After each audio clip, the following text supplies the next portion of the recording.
히브리서 강의 세 번째 날, 세 번째 시간 보도록 하겠습니다. 지난 시간에 그 성경 전체 틀이 창조 언약과 구속 언약으로 볼 수도 있고, 또 네 개로 보면 창조, 타락, 구속, 회복.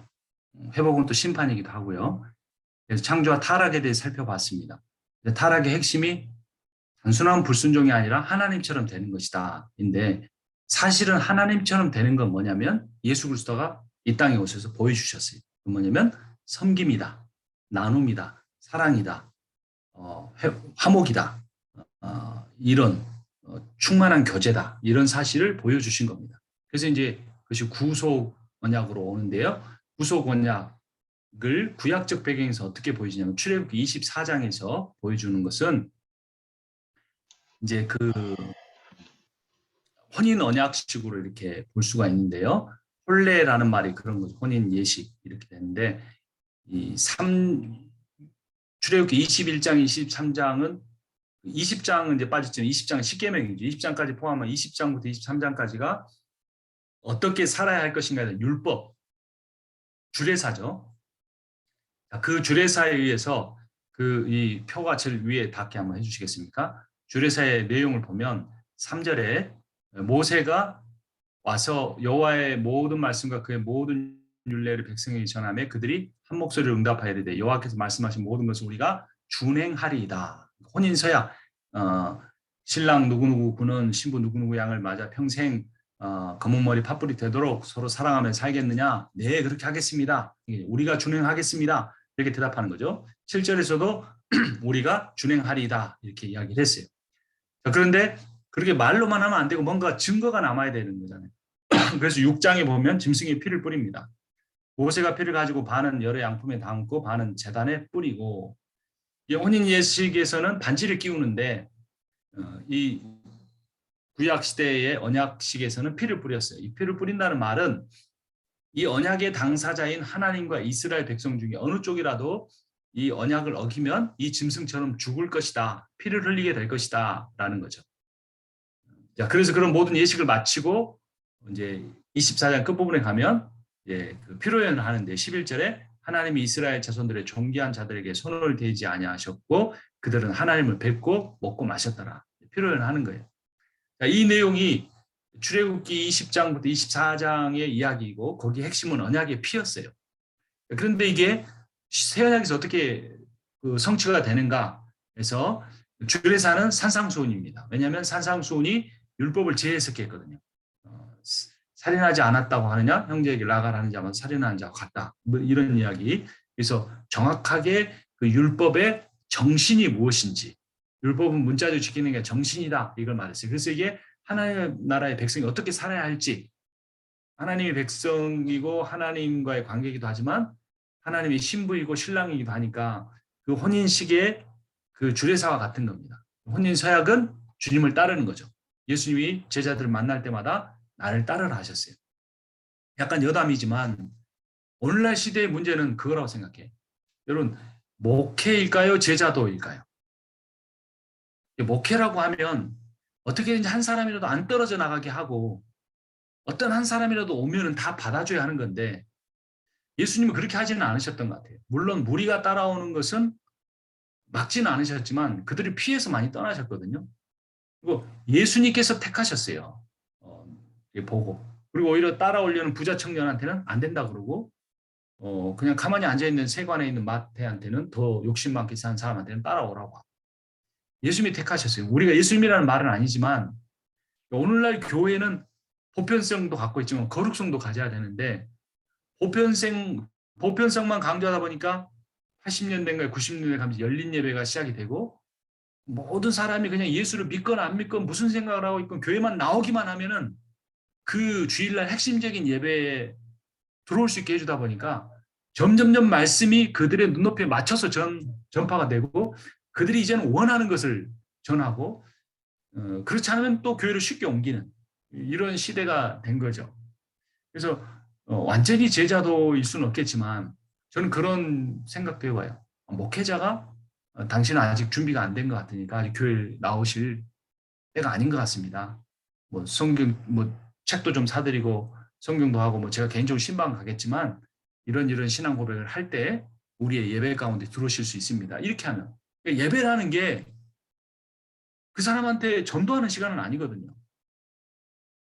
그 예배라는 게 그 사람들이 모아서 하나님을 만날 수 있는 통로가 아니고 하나님을 믿겠다고 다짐하는 사람이 죄를 회개하고 하나님 앞에 엎드려 그분의 영광을 찬양하는 건데 이제 그 여기 여담이라고 말씀드렸듯이 구약 시대 때도 철저하게 물었어요. 피를 쫙 뿌리고 피비린내 낸 다음에 예 우리가 준행하겠습니다. 이럴 때 얼마나 벌벌 떨었겠습니까?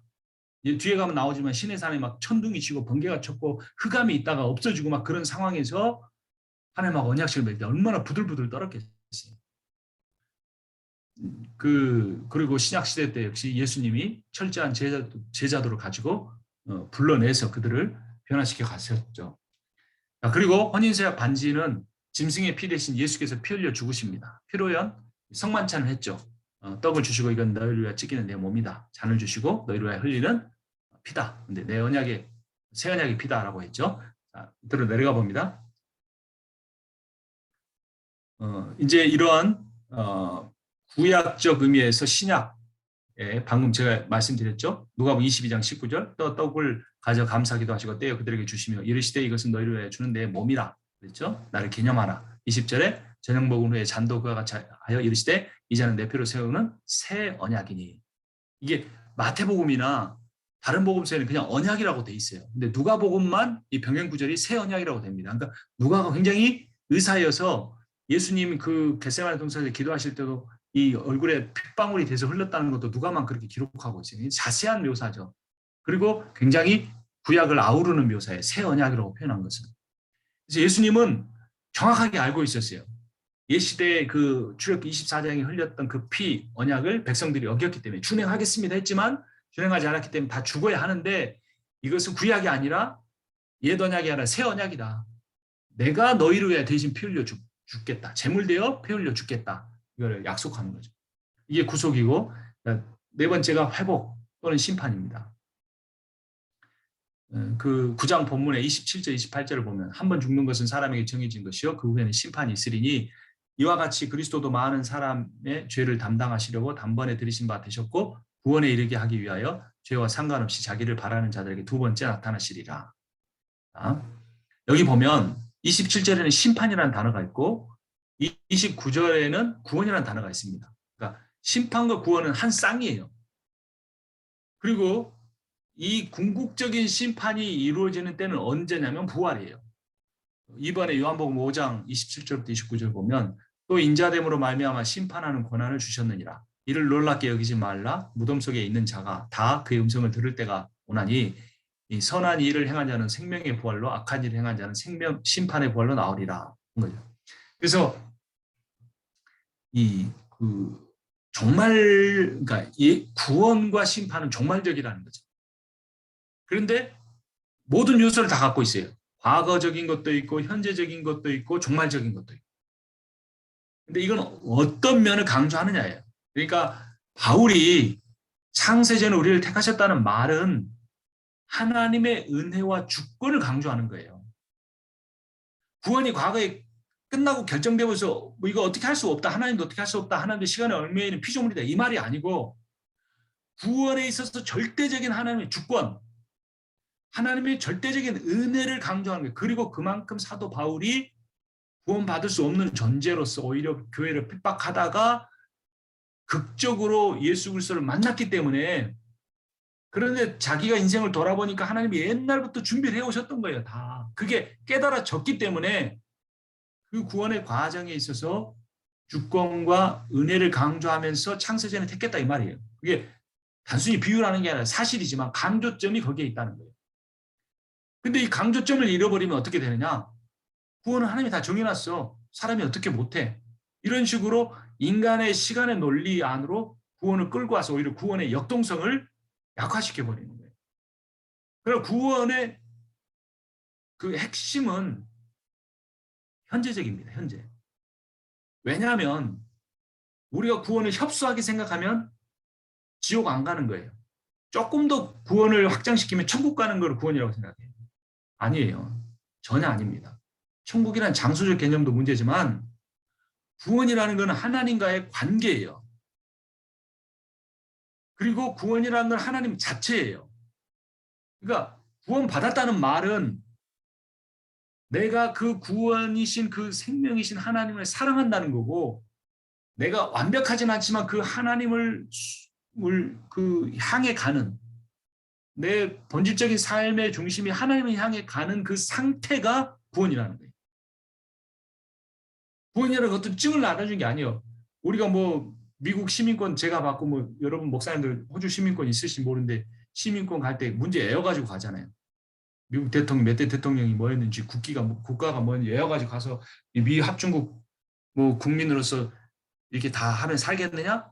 네 하고 시민권 받고 와가지고 그 다음날 교회 가서 뭐라 그래요? 당신 미국 사람이 한국 사람 모르는 한국 사람이라고 그러잖아요. 형식적으로 가서 한 거예요. 시민권 받으려고. 근데 구원은 그런 게 아니라는 거예요. 시민권은 그 사람이 난 한국 시민이라고 말할지라도 그 증을 받아버리면 그 증이 흔들리지는 않아요. 그러나 하나님 나라는 그런 나라가 아니라는 게, 서류상의 하나님 나라가 아니에요. 관계적이라는 거죠. 역동적이라는 거죠. 그리고 그래서 구원은 과거적일 뿐만 아니라 현재적이고, 그리고 그 구원의 실체는 아무도 모르기 때문에, 그리고 그 구원의 모든 주권은 하나님께만 달려있기 때문에 그것이 명백하게 드러나는 날은 종말이라는 거예요. 그래서 뭐 구원이 흔들린다 이걸 강조하려는 게 아니라, 그 구원이 하나님께 있으므로 우리는 하나님을 절대적으로 사모하고 예배하고 순종하는 삶이 아닙니다. 그래서 낙원과 천국의 차이는 무엇인가? 낙원은 임시 거주소예요. 죽으면 천국 안 갑니다. 그러니까 천국 환송 예배, 환송이라는 말도 이상하지만 천국으로 환송하는 게 아니에요.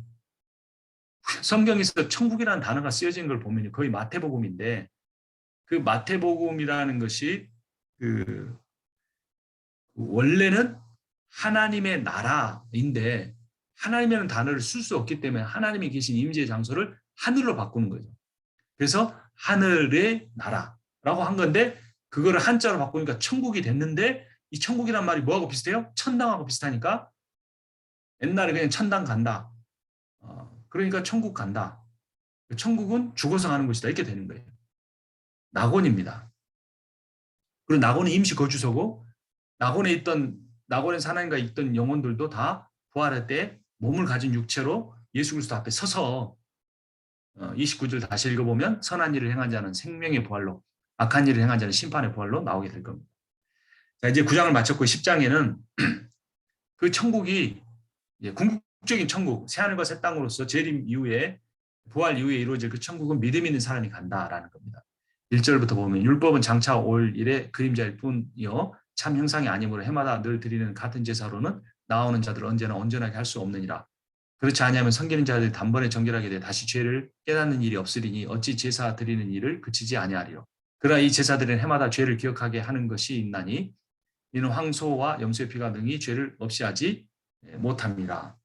근데요, 1절에서 말하고 오는 것은 율법에 근거한 제사입니다. 근데 신약에서 어떻게 하죠? 복음에 근거한 제사로 바꿨죠? 로마서 8장 2절, 이는 그리스도 예수 안에 있는 생명의 성령의 법이 죄와 사망의 법에서 너를 해방하였습니다. 율법이 복음으로 바뀌었습니다. 2절은 죄를 깨닫는 거라고, 깨닫는 일이 없다라고 말하죠. 근데 이거를 죄를 해결합니다. 신약에서는 로마서 6장 17절, 하나님께 감사하리로다. 너희가 본래 죄의 종이더니 너희에게 전하여 준 바 교훈의 본을 마음으로 순종하여 죄로부터 해방되어 의에게 종이 되었느니라. 죄를 깨닫는 것만으로 죄의 문제를 해결해 버립니다. 3절은 죄를 기억하게 하는 거죠. 죄를 기억나게 해요. 너는 죄인이야. 넌 또 동물 바쳐야 돼. 근데 우리는 어떻게 됩니까? 죄에서 완전히 벗어났죠. 로마서 6장 25절. 이 예수를 하나님이 그의 피로써 믿음으로 말미암는 화목제물로 세우셨으니 이는 하나님께서 길이 참으시는 중에 전에 지은 죄를 간과하심으로, 이 간과한다는 단어와 죄를 기억하게 한다는 단어가 서로 대조되죠. 죄에서 벗어났습니다. 4절은 죄를 없이 하지는 못한다. 그러니까 이 말은 영원히 없애지는 못한다는 거예요. 그 당시에는 하나님께 제사 드릴 정도로 죄 사함은 받지만 죄 자체는 없애지 못해요. 근데 로마서 6장 24절을 보면 그리스도 예수 안에 있는 속량으로 돈 값 치르고 자유가 되는 것으로 말미암아 하나님의 은혜로 값없이 의롭다 하심을 얻은 자 되었느니라. 의로워졌어요.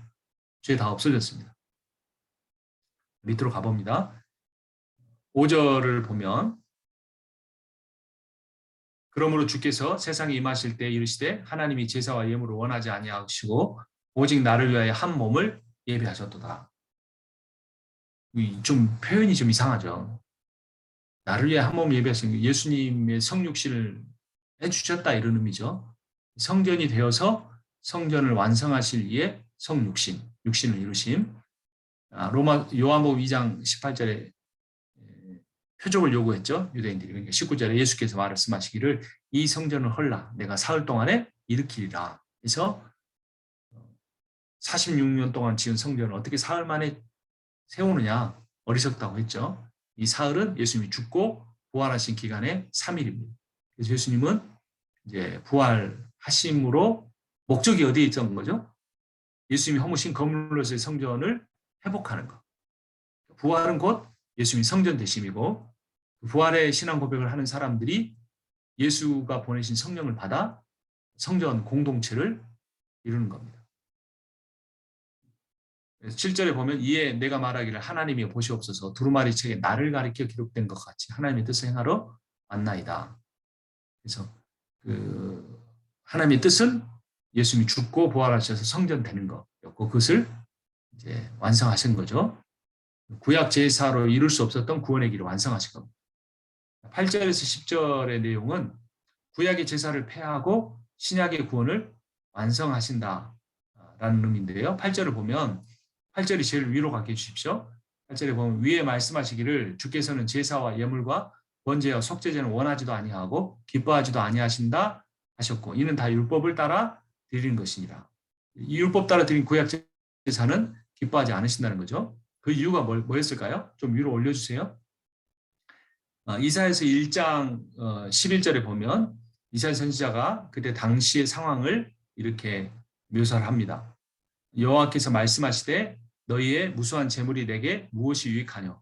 나는 순양의 번제와 살찐 짐승의 기름에 배불렀고 나는 수송아지나 어린 양이나 순염소를 기뻐하지 아니하노라. 너희가 내 앞에 보이러 오니 이것을 누가 너희에게 요구하느냐? 내 마당만 밟을 뿐이니라. 너희가 성회와 아울러 그 악행을 행하는 것을 내가 견디지 못하겠다라고 말씀하십니다. 그래서 이 하나님이 구약의 제사 제도를 원하지도 않으셨다, 기뻐하지도 않으셨다. 구약의 성경에 명백하게 기록되어 있음에도 불구하고 히브리서 공동체는 아직도 예수 그리스도의 복음을 실제 체험한 존재들이면서도 그것을 따르니까 그 다 예증을 들어주는 겁니다. 우리 말씀 조금 올려서 볼 수 있을까요? 13절에 헛된 재물을 다시 가져오지 말라. 분양은 내가 가증히 여기는 바요. 월삭과 안식일과 대회로 모이는 것도 그러하니 성회에 아울러 악을 행하는 걸 내가 견디지 못하겠노라. 이렇게 말씀하셔서 이제 폐지하라 이렇게 하신 거죠. 9절에 공생애를 살아가는 삶에 대해서 이야기하는데요.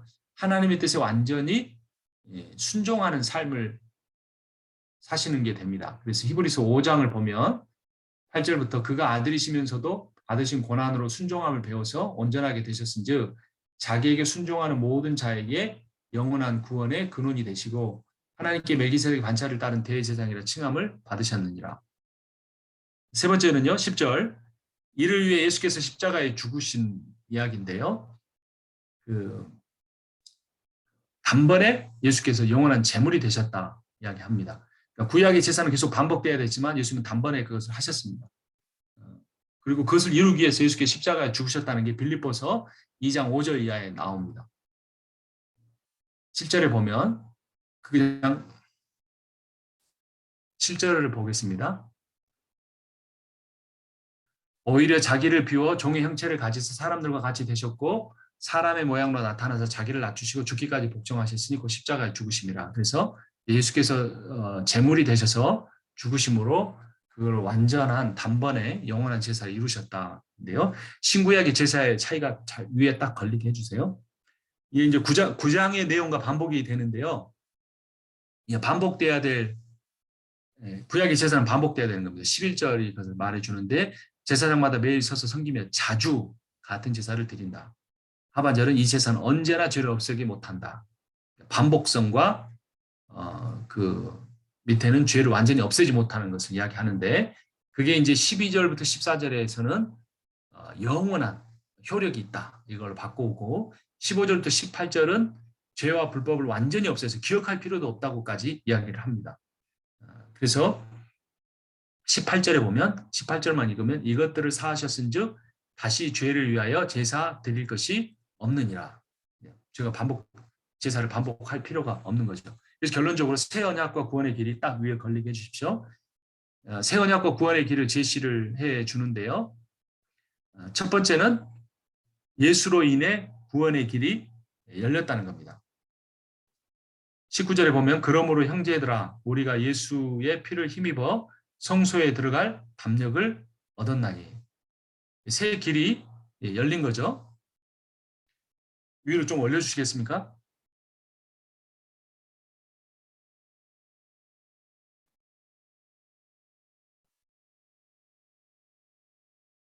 구약 제사의 한계를 신약의 제사에서 어떻게 회복했는가에 대해서 다시 한번 정리를 할 수 있는데 18절에 이어서 19절에서도 이제 설명이 되고 있습니다. 그래서 히브리서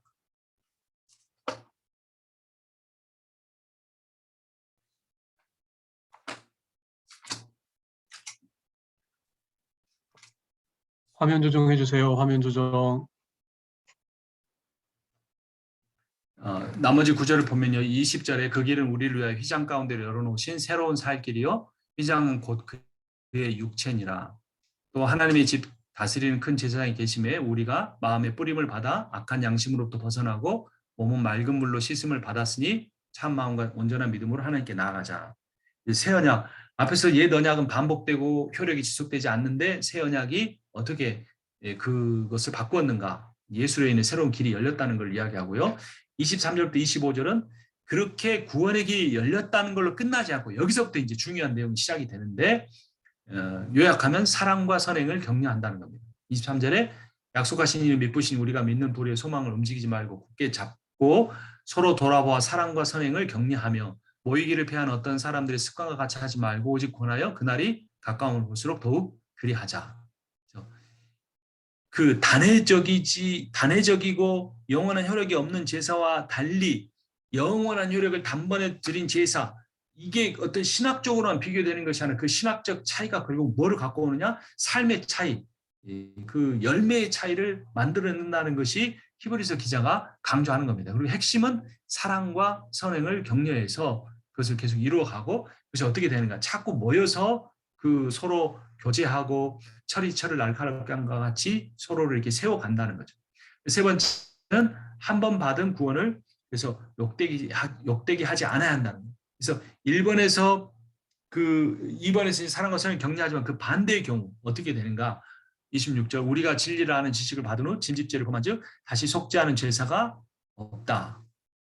짐짓죄라는 것은 여기서 어떤 윤리적인 죄, 도덕적 죄를 의미하는 게 아닙니다. 종교적인 죄를 의미하는 게 아니고 복음을 부인하고 하나님을 부인하고 성령을 부인하는 그 삼위일체적 신앙을 벗어나는 거, 의도적으로 그럴 때 다시 회복될 수 없다라는 거예요. 물론 도덕적, 윤리적, 종교적 죄에 대한 것은 아니고 복음의 핵심이지만 이 사람이 앞에서는 완전히 그것을 고백했고 구원받았다고 생각했지만 결국 이 사람도 구원에서 떨어질 수 있는 가능성에 대해서 이야기했어요. 이게 종교적인 면까지 나아가서는 안 되지만 그 구원의 과거형만 매달려서 안 된다는 것을 여기서 볼 수 있는 거죠. 현재적인 거 또는 미래적인까지 같이 볼 수 있어야 합니다. 네 번째는 영혼을 구원할 믿음을 가지라 했는데요. 38절만 보면 32절부터 39절까지인데 38절만 보면 나의 의인은 믿음으로 말미암아 살리라. 또한 뒤로 물러가면 내 마음이 그를 기뻐하지 아니하리라 하셨느니라. 39절 우리는 뒤로 물러가 멸망할 자가 아니요 오직 영혼을 구원하며 이르는 믿음을 가진 자니라. 의인은 오직 믿음으로 말미암아 살리라는 하박국 기자의 그 선언을 로마서에서 가져왔고 그것을 가지고 마르틴 또 종교개혁을 했지만 이 내용이 히브리서에도 적용이 됩니다. 그런데 이 히브리서에서 나의 의인은 믿음으로 말미암아 살리라는 이 놀라운 고백은 곧바로 이어지는 11장에서 그 믿음의 적용이 정확하게 이어지기 때문에 이 역시 로마서의 믿음도 마찬가지지만 히브리서의 믿음도 관념적 교리적 믿음으로만 머무르는 것이 아니라는 거 우리가 알아야 되는 거죠. 그 믿음이 어떤 믿음인가를 11장을 통해서 보도록 하겠습니다. 잠깐 쉬도록 하겠습니다.